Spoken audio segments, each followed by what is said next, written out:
The Apple Watch notification glowed at 2:17 a.m., and that's when my marriage officially died. I'd been lying awake for 3 hours, staring at the ceiling of our overpriced suburban Boston home, listening to Claire's rehearsed breathing. She was pretending to sleep, just like she'd been pretending about everything else for months. The funny thing about living with someone for 8 years is you learn their tells. Claire's real sleep breathing was deeper, with a tiny snore she'd deny if confronted. This was performance sleep, the kind you do when you're waiting for your husband to drift off so you can check your phone.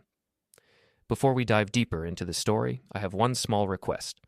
Please subscribe, drop a like, comment, and hit that hype button to boost this channel so more people can discover these incredible Reddit stories.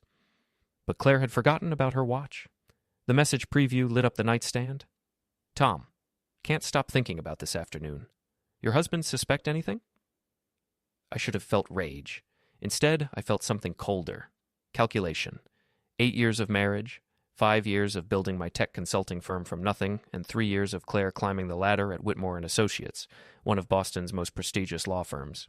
All of it built on a foundation that was apparently made of quicksand. Claire shifted beside me, reaching unconsciously for her wrist. Her fingers found empty space. She'd taken the watch off before her shower, left it charging on my side of the bed. A mistake that would cost her everything. I slipped out of bed with the practiced silence of someone who'd been walking on eggshells for months. In my home office, I connected the watch to my laptop. Being a tech consultant has its advantages. I know how to extract data from devices that people think are secure. 30 minutes later, I had 6 months of messages between my wife and Tom Reynolds, her law firm's golden boy partner. The affair had started during the Morrison case, a massive corporate lawsuit that had kept Claire working late 3 nights a week. Tom was married too, with twin daughters he apparently forgot about when he was telling my wife how she deserved better than some small-time tech guy who doesn't understand her ambitions. That particular message made me laugh out loud. Small time. My consulting firm had pulled in $1.2 million last year, but apparently that wasn't impressive enough for Claire's new standards. I screenshotted everything, uploaded it to an encrypted cloud drive, and went back to bed. Claire was still fake sleeping, probably wondering why I'd been up. Let her wonder. Rough night? She asked the next morning, not looking up from her phone as she sipped her overpriced coffee. Just thinking about contracts, I said. Speaking of which, I've been reviewing our prenup. That got her attention. Claire's head snapped up, her perfectly applied makeup not quite hiding the guilt in her eyes. Why? Just want to make sure everything's fair. You know how it is in our business. Always good to have your paperwork in order. She relaxed slightly. Claire had always assumed she was smarter than me, better at reading people and situations. It was one of the many things she was wrong about. I'm working late again tonight, she said, gathering her designer briefcase. The Morrison case is entering final negotiations. I'm sure Tom appreciates your dedication. If she caught the emphasis on Tom's name, she didn't show it. After 8 years of marriage, Claire had perfected the art of selective hearing. The door closed behind her with an expensive whisper. Even our door was pretentious. I immediately called my lawyer, Patricia Santos, a woman who'd helped me structure my business and who had no love for cheating spouses. James, good morning. What can I do for you? I need to restructure my prenup, make it ironclad, and I need to do it fast. There was a pause. Patricia was sharp. She could read between lines better than most people could read actual lines. Are we talking about infidelity? We're talking about protecting assets from someone who's forgotten what loyalty means. I'll draft something today, but James, if you're going where I think you're going, be careful. Claire's a good lawyer, and she's got connections. So do I, and I've got something she doesn't. What's that? The truth. My assistant Sarah knocked on my office door at exactly 10 a.m.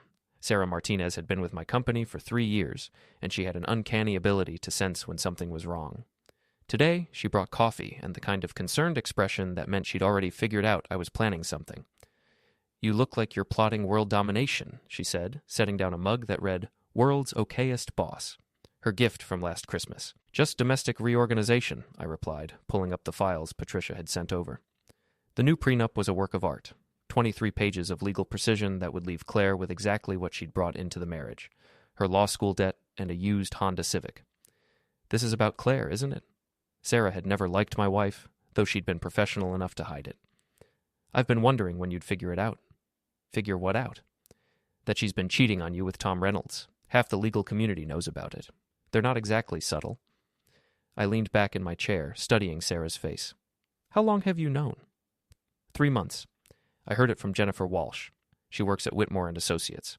Apparently Claire and Tom have been using the firm's conference room for more than depositions. The casual way she said it hit harder than the actual betrayal. My marriage had become office gossip, water cooler entertainment for people who barely knew us. Why didn't you tell me? Sarah shrugged. Would you have believed me 3 months ago? You were still trying to make it work, still thinking the late nights were about her career. Sometimes people need to discover the truth on their own timeline. She was right.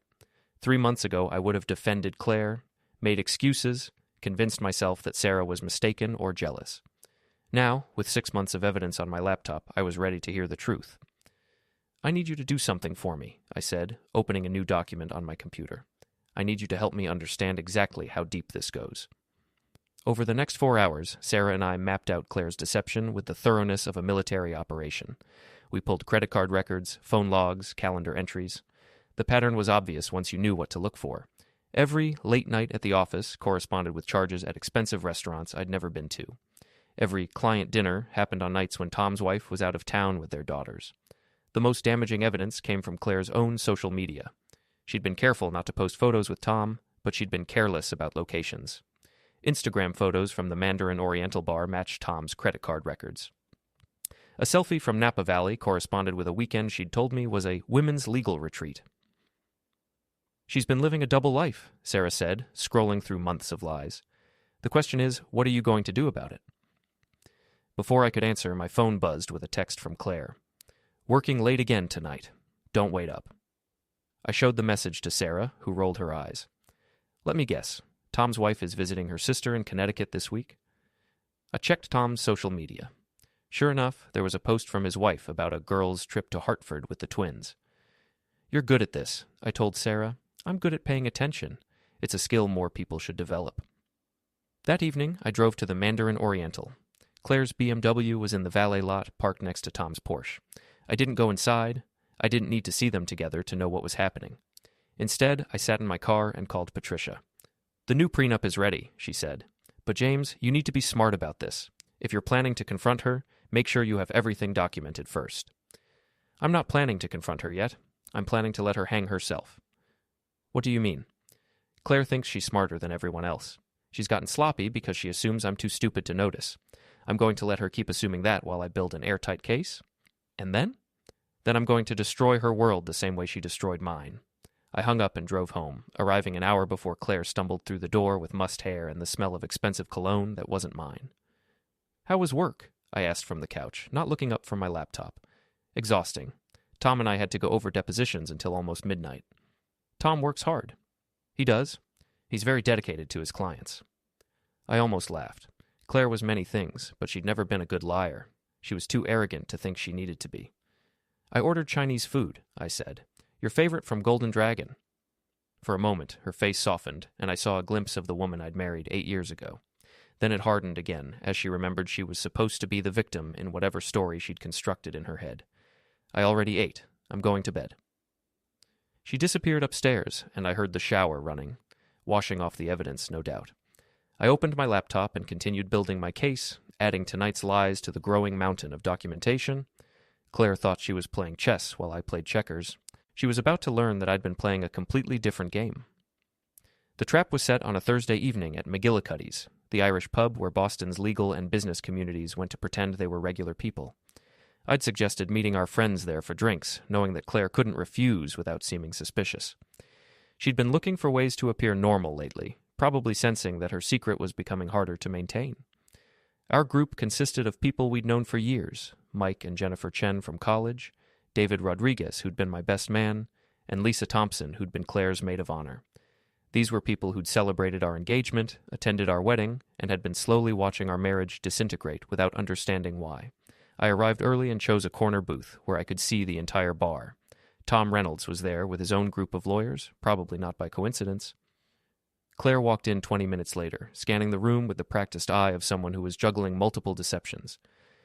Sorry I'm late, she said, sliding into the booth beside me. Traffic was horrible. No problem, Mike said, raising his beer.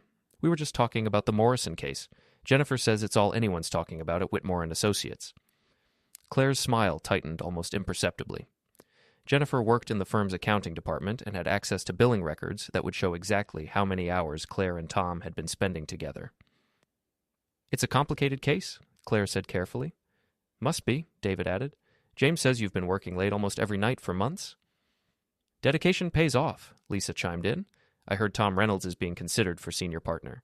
You must be learning a lot working with him." The conversation was perfectly innocent on the surface, but I could see Claire growing more uncomfortable with each comment. She kept glancing toward Tom's table, probably hoping he'd have the sense to leave before someone noticed the connection. "Speaking of dedication," I said, pulling out my phone, "I wanted to show everyone something interesting."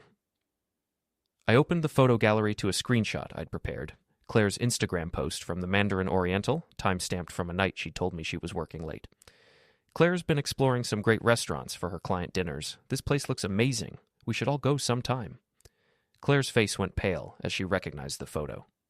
That was a work thing." "I know," I said innocently.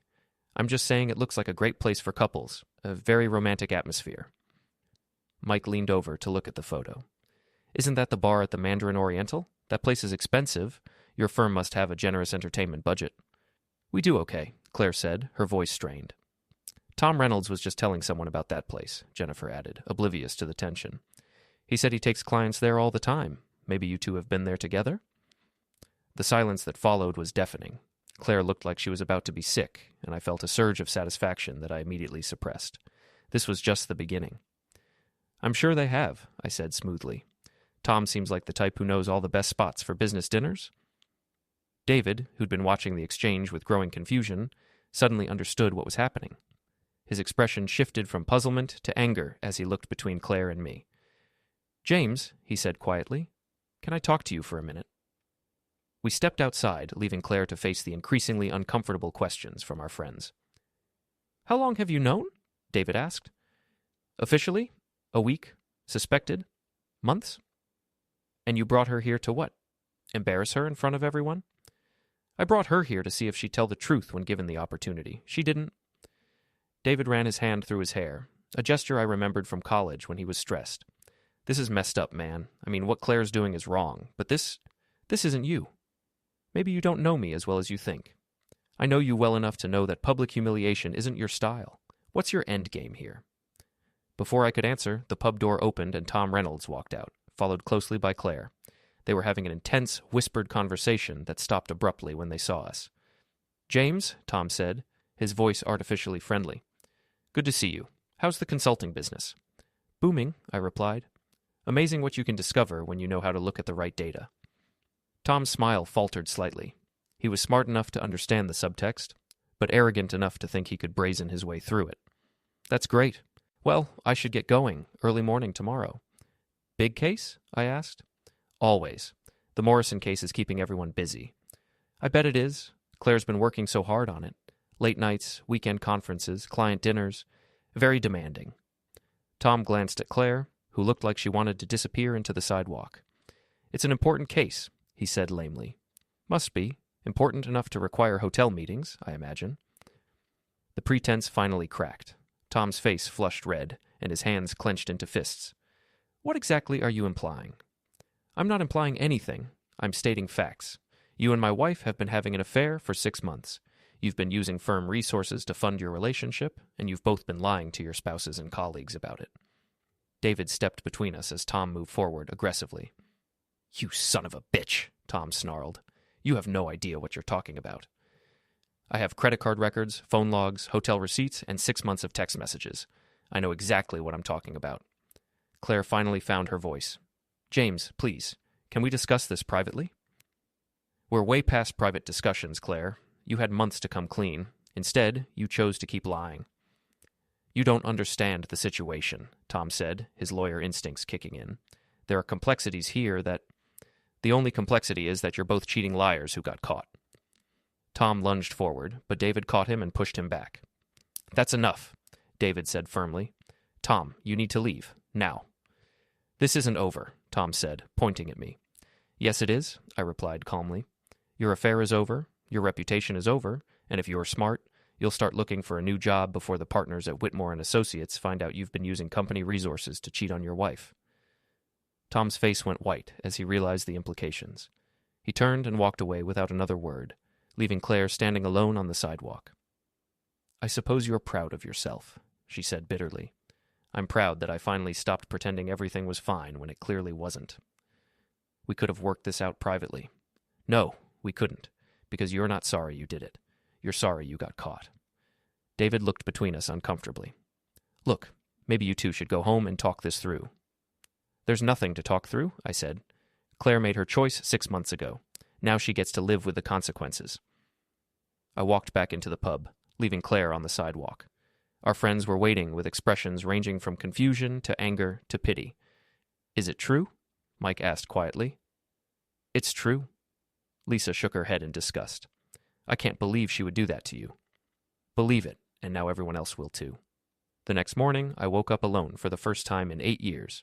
Claire had packed a bag and left sometime after midnight, leaving only a note that said she was staying at her sister's and that we'd discuss arrangements later. I made coffee in the kitchen that suddenly felt too big, too quiet, too full of memories I no longer wanted. My phone had been buzzing since 6 a.m. with calls and texts from friends, family, and colleagues who'd heard about the confrontation at McGillicuddy's. Word traveled fast in Boston's interconnected professional circles. Sarah arrived at my office with bagels and the kind of determined expression that meant she was ready for war. "How are you holding up?" she asked, setting breakfast on my desk. "Better than expected. I think I've been grieving this marriage for months without realizing it." "Good, because Claire's lawyer called 20 minutes ago. She wants to meet this afternoon to discuss amicable separation terms." I laughed, actually laughed, for the first time in weeks. "Amicable. That's rich. What did you tell them?" "That you'd be available at 2 p.m. and that you'd be bringing your own legal representation." "Patricia's available?" "Patricia's been available since 7 a.m. She's also been busy. Apparently word about Tom and Claire has reached some interesting ears at Whitmore and Associates." Sarah handed me a printout of an email that had been forwarded through several sources before reaching us. It was from the firm's senior partner, William Whitmore, to all associates regarding professional conduct expectations and appropriate use of firm resources. "Someone talked," I said. "Jennifer from accounting. Turns out she's been tracking unusual billing patterns for months. When she heard about the affair, she pulled Tom and Claire's records. They've been charging personal expenses to client accounts, using conference rooms for non-business purposes, and billing travel time for trips that weren't work-related. That's grounds for dismissal. That's grounds for a lawsuit. The firm could go after them for reimbursement of fraudulent charges." My phone rang. "Patricia Santos, right on schedule." "James, I've got news. Claire's lawyer wants to negotiate based on the original prenup terms, which give her 60% of marital assets." "Correct. They're claiming that your evidence of infidelity was obtained illegally and won't hold up in court." "And your opinion?" "My opinion is that they're desperate and fishing. The evidence you obtained from Claire's Apple Watch is admissible. It was in your home, connected to your network, and she left it accessible. More importantly, we have corroborating evidence from multiple sources now." "What kind of corroborating evidence?" "Tom's wife filed for divorce this morning. She hired a private investigator 3 weeks ago who has photographs, credit card records, and witness statements. She's also provided copies of Tom's communications to support your case." I felt a moment of sympathy for Tom's wife, followed immediately by satisfaction that justice was being served on multiple fronts. "There's more," Patricia continued. "Whitmore and Associates is conducting an internal investigation. Tom's been suspended pending review, and Claire's been placed on administrative leave." "Meaning?" "Meaning neither of them has a job right now, and their legal careers are in serious jeopardy." The meeting that afternoon took place in Patricia's conference room. Claire arrived with Marcus Webb, a divorce attorney known for aggressive tactics and expensive fees. She looked exhausted, older somehow, as if the weight of her choices had finally settled on her shoulders. "James," she said quietly as we took our seats, "I hope we can handle this maturely." "Maturity would have been ending our marriage before starting an affair," I replied, "but I'm willing to be reasonable." Marcus Webb opened his briefcase with theatrical precision. "My client is prepared to accept the original prenuptial agreement terms, with some modifications to account for her contributions to the household and your business growth during the marriage." Patricia slid a document across the table. "My client is prepared to offer the revised prenuptial terms, which account for your client's breach of the marital contract through infidelity." Claire's face crumpled as she read the document. Under the revised terms, she would receive her personal belongings, her car, and responsibility for her own debts. Everything else, the house, the business, the investments, remained mine. "This is vindictive," Marcus Webb said. No court would uphold such punitive terms. Any court would uphold terms that were agreed to by both parties, Patricia replied smoothly, especially when one party has demonstrably violated the fundamental assumptions underlying the original agreement. We'll fight this, Claire said, her voice shaking with anger. I helped build your business, James. I supported you when you were starting out. You supported me when it was convenient, I replied, and you abandoned me the moment something better came along. Tom and I, it wasn't supposed to happen like this. How was it supposed to happen? Were you planning to tell me eventually, or were you just going to keep lying until I figured it out on my own? Claire looked at Marcus Webb, who shrugged helplessly. They both knew they had no leverage. What do you want? Claire asked finally.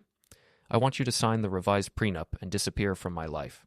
In return, I won't pursue criminal charges for the fraudulent billing at your law firm, and I won't share the more embarrassing details of your affair with anyone who doesn't already know. Criminal charges? Patricia opened another folder. Misuse of company resources, fraudulent billing practices, potential embezzlement. The district attorney's office is very interested in white-collar crime these days. Claire's face went white. You can't be serious. Absolutely serious. You and Tom stole from your clients and your firm to fund your affair. That's a crime, not just a moral failing.